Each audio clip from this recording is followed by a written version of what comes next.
Hi guys, welcome to How to Maximize. In this video, I will show you how to register a business on TikTok. First of all, open TikTok.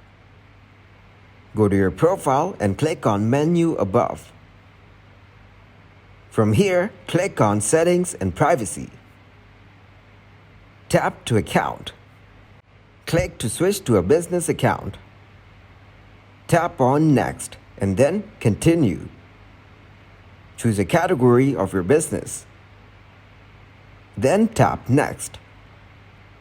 Add your email or you can skip it. Also, you can add your bio.